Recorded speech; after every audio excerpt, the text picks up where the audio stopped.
Hello mga Kalingap, support po Richel TV. Ayan, thank you po mga Kalingap. Thank you po. Wala kami mahihusap po kami dito anak unta.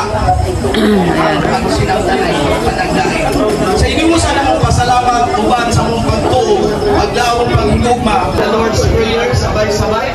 Our Father who art in heaven, hallowed be thy name. Thy kingdom come, thy will be done on earth as it is in heaven.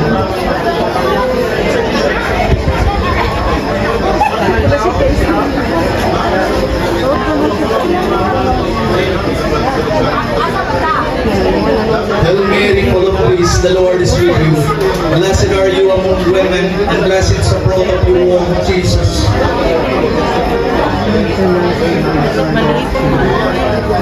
Glory be to the Father, and to the Son, and to the Holy Spirit. Lord Jesus Christ, have mercy on us.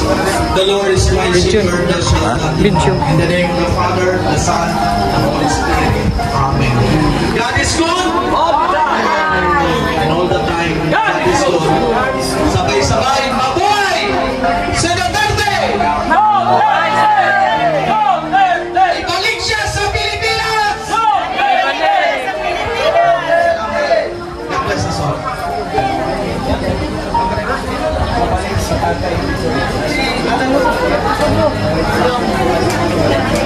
Ano siya, Sir Wilby? Pambansang loyal naman po na diri. Mutasa to siya.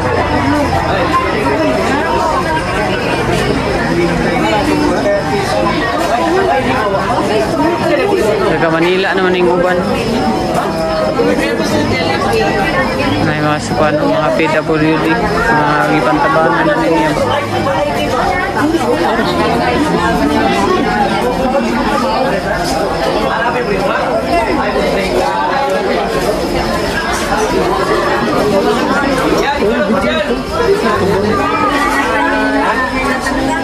Guys, yan po ang bahay ni Tatay Digong. Ayan.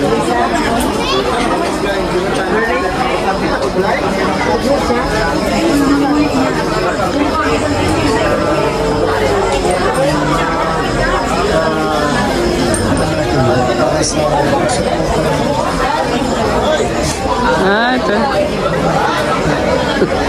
Picture it pa rin. Picture. Ayan guys, si Tatay Digong. Ayan. Sa likod, isang bahay. Ito ka.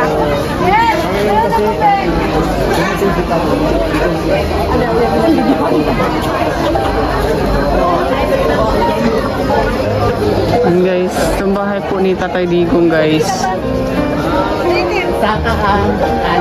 Ayan, yan po ang bahay ni Tatay Digong guys. Ayan po.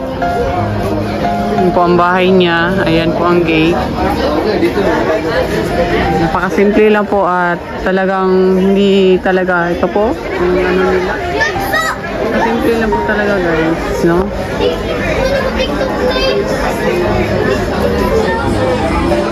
Pakasimple lang po ang bahay niya pero grabe pinag-initan pa talaga siya. Grabe. Daming tao guys. Ito, binchilihan hanggang umaga po ito. Hanggang umaga po ito dito.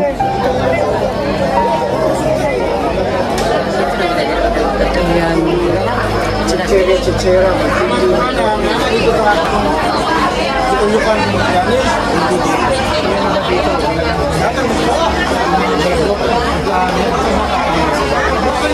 And shout out Royal P, shout out Richel TV. Subscribe ko sa channel mo. Thank you, ma'am. Ako po ganun pa mga nakalayan dito. Thank you, ma'am.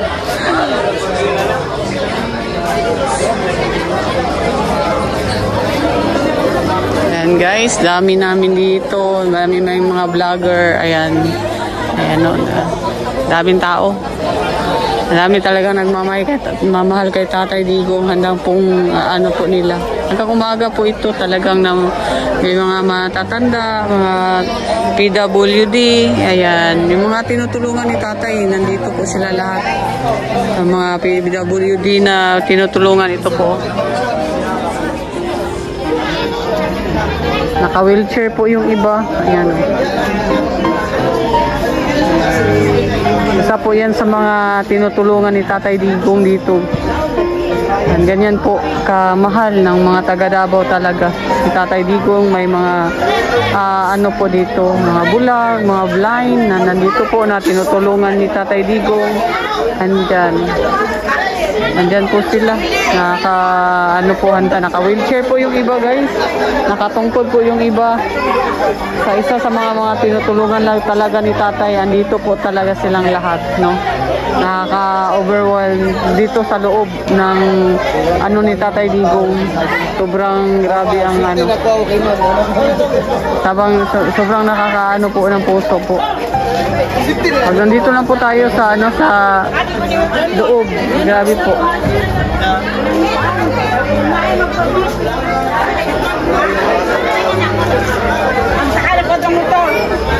May mga taga-Panakan, ang layo na nila.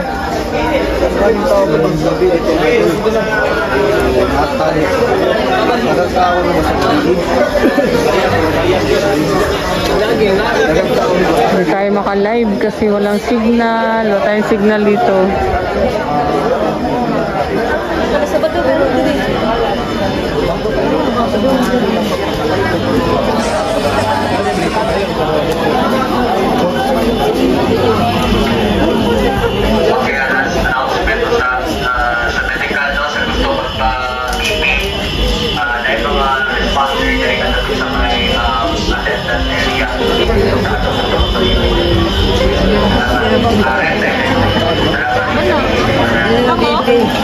Ang daming tao, sobrang daming tao.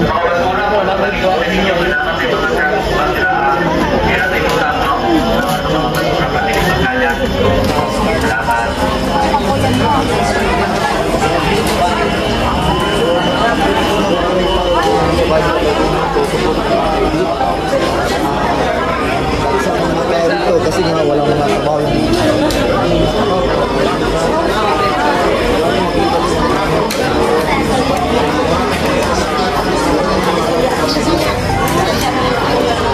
Hindi pa ito, guys. Mamaya mag-ano pa yan, magdating pa yung mga ibang talagang volunteers at mga ayan, Barangay Duterte Agdao. Andito dumating sila.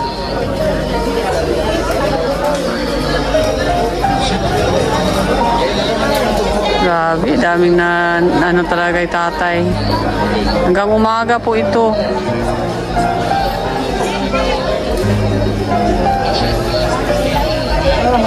Bira, guys. Naka-wheelchair pa yung iba para lang dito. Naka pa sila.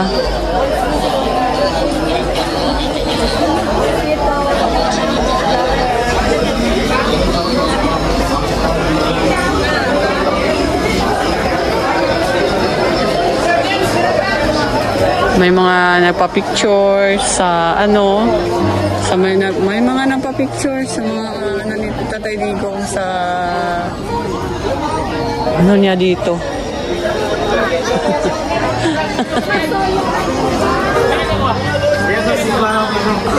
Ay po, shout out po Richel TV. Ayan, kay Royal P na subscribe, like and share po sa live ni Royal P. Ayan, vlogger po yan at mutulong po sa po ni tatay.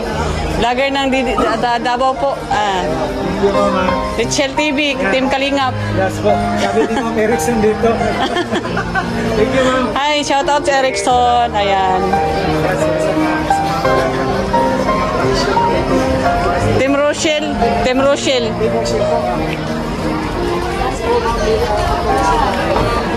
Hello po, shout out Richel TV channel. Don Karot Vlog. Ha? Don Karot Vlog. Don Karot Vlog. Yan, shout out Don Karot Vlog, shout out. Pa-like and share po sa live. Naka-live ka? Pa-like and share po sa live ni Richel TV sa Team Kalingap.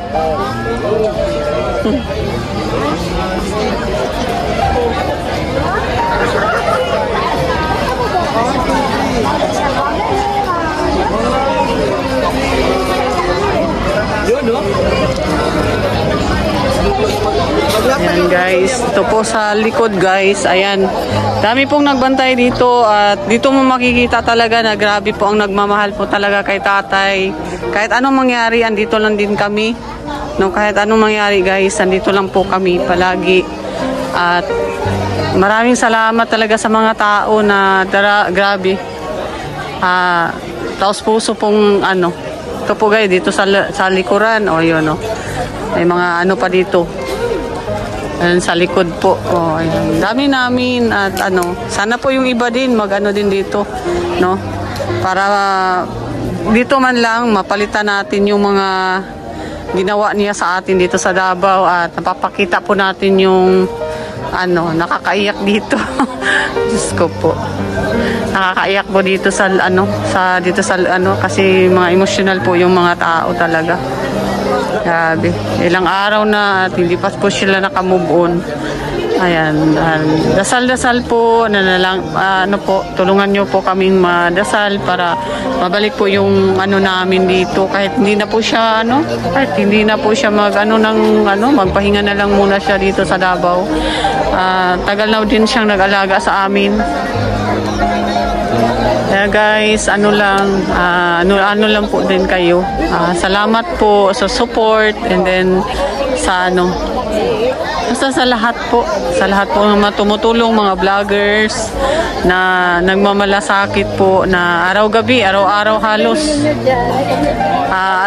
halos dito po sila at nagmamalasakit po sa aming ama ng bayan, no? Salamat po. Kahit dito man po Tatay Digong, mapakita po namin ang pagmamahal namin sa iyo. Sana makita nyo balang araw itong ginagawa namin dito. Suporta na mula po sa puso. Wala pong nagsasabi sa amin na pupunta dito. Talagang taos puso po kami talagang nagpunta at hinahanap po talaga namin ng bahay. Kahit minsan, hindi ako naghanap ng bahay talaga ni Tatay Digong kahit nung presidente pa po siya. Pero talagang grabe. Ngayon na nangyari sa kanya. Ngayon nga may nangyari sa kanya, ito po ang turnout ng mga tao. Nagmalasakit po sa kanila, matanda, mga PWD. Ay grabe, ito po si Tatay. Oh. Yan. Yan mo yan guys. Oh. Kung kaya nilang pumunta dito na may mga kapansanan pa sila, paano na yung iba na nabigyan din ng ng aming ama ng bayan namin dito na matagal na panahon, no? So tulungan ninyo sila. Mas natuwa si Tatay, mas marami tayo na magbantay sa bahay niya para walang mangyayari na kung ano mang mga demonyo na magpunta dito. Kasi natatakot na po kami sa mga demonyo. Sana po ay nandyan lang po kayo palagi sa akin at hangat po. Yan, shout out.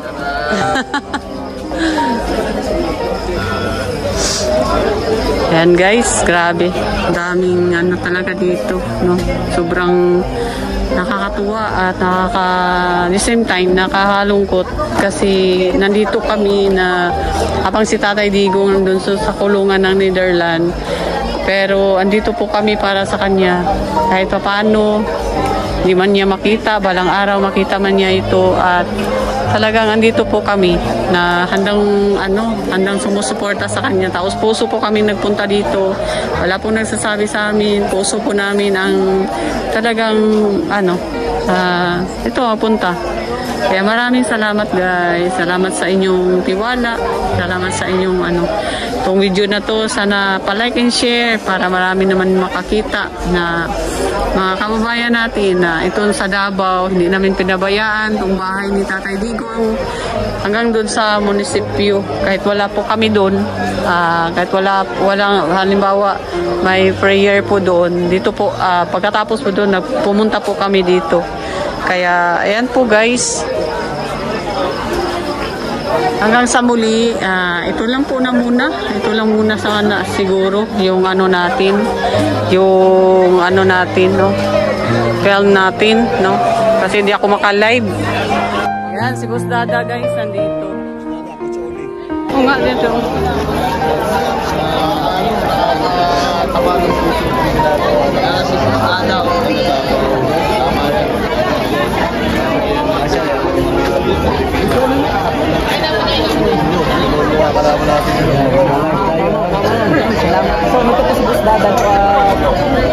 Ay, salamat. Ay, Boss Dada.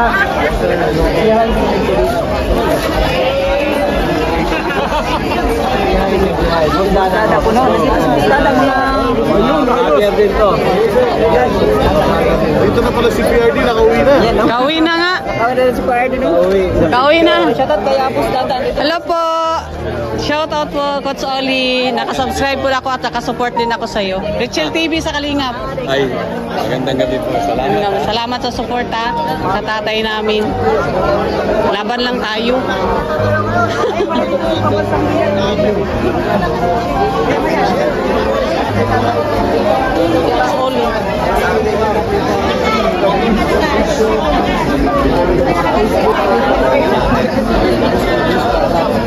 Yan sila, Coach Oli po guys at Boss Dada, andito po.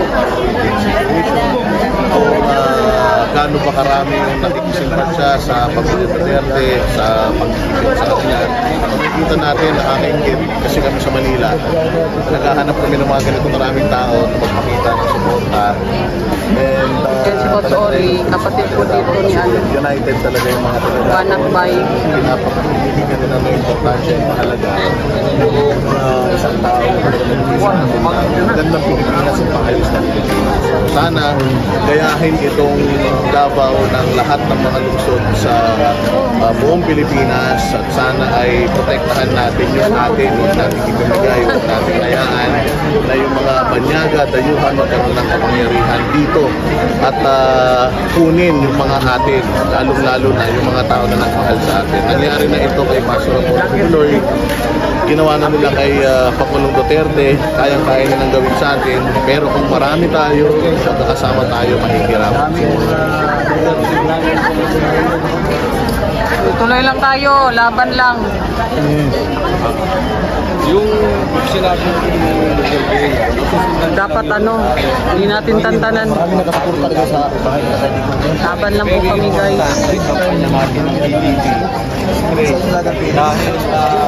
Dahil masusundan pa ito. Talagang i-eliminate nila ang Duterte. Hindi lang si Tatay Digo. At nababalitaan natin marami pa. So, ito again, mali na po yung nangyayari sa bansa natin dahil hindi pinaharap sa korte si Tatay Digong, gumagana ang ating justisya.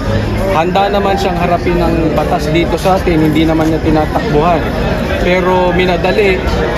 At yun nga, bakit natin ipamimigay ang isang Pilipino na nagsilbi sa ating bansa, inalis ang adik, inalis ang komunista, inalis ang NPA, inalis ang mga kaguluhan sa Pilipinas, tapos kadugo natin, kapatid natin, ibibigay mo sa puti. Yes. Hindi po maganda yun. Kung si Tatay Digo nga, yung mga nasa ibang bansang Pinoy, pinagtatanggol niya, ngayon naman gobyerno na ito, Pinoy, ipamimigay mo sa puti, ipaliliparin mo ng basta-basta road, hindi po maganda. And karapatan natin, at marami akong tinanong na abogado, even Attorney Jimmy Bondok, Attorney Torion, at Attorney Vic Rodriguez, walang masama tayo ay maglahad ng ating damdamin. Hindi po illegal ito, basta gawin natin sa mapayapang paraan. Hindi bawal ang magsalita kasi po yan po ay nasa Constitution, nasa Bill of Rights po yan. Ipaglaban ng tamang proseso. Huwag po natin aalisin ang due process sa Pilipinas. Dahil pag inalis natin ang due process sa Pilipinas, ito po ay martial law. Yes. So, ayaw natin sa martial law. Tayo dati ay nagdusa sa diktador dahil dyan sa martial law na yun. Gusto ba natin magkaroon ng martial law? So, yun lang po. Kailangan na talagang suportahan natin ng PDP. Yan po, si ano.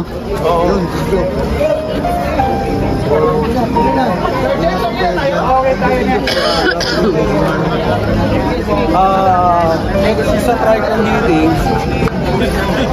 actually sa totoo lang, ngayon lang ako nakakita ng pastor na pipiliting ka mag-sorry.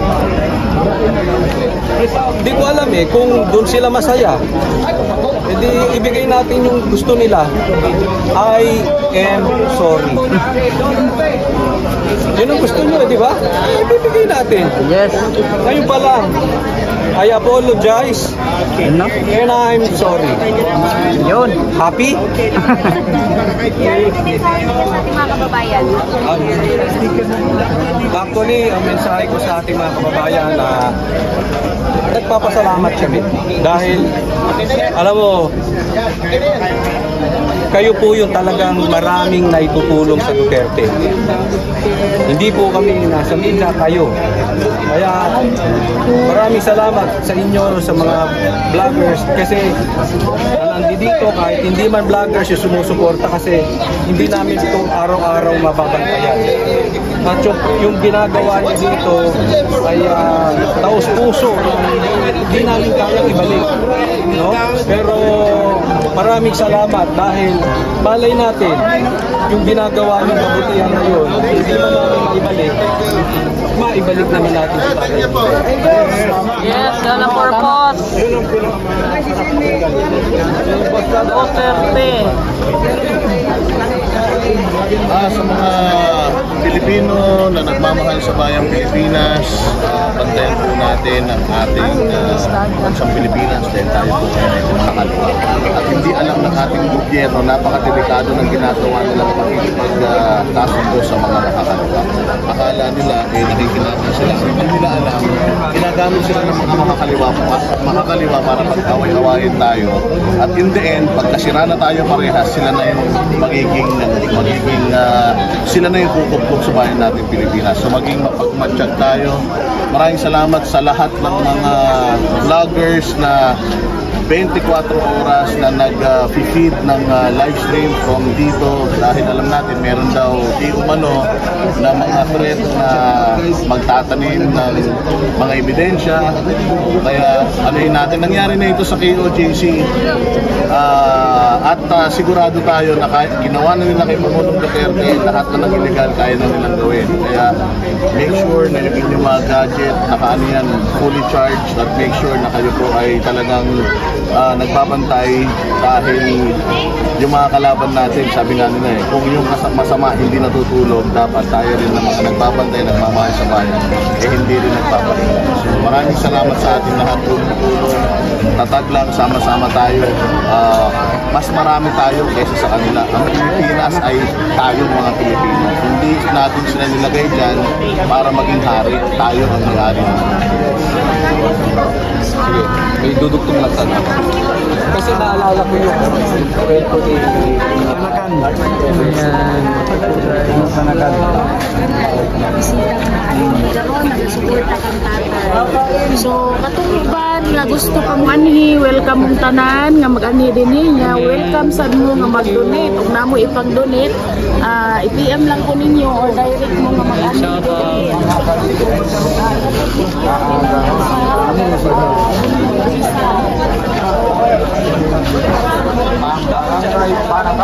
Matagal na tinunggal kasi ilang araw na kayo dito, araw-gabi na dito kayo, di ba?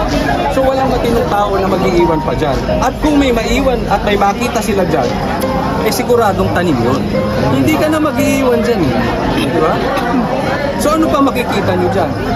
So huwag na sila pupunta rito. Wala na, magmumukha lang silang tanga. Kung may makita pa sila dyan, di ba?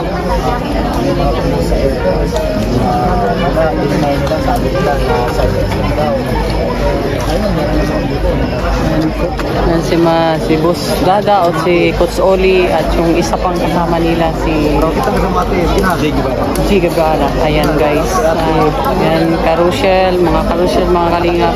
Ayan dito po tayo at bahagi po tayo ng kasaysayan sa kung ano man ang journey ni Tatay Digong dito sa mundong ito na ngayon na nasa Netherlands. Sana makabalik po siya na buo, buhay at makasama namin kahit papano.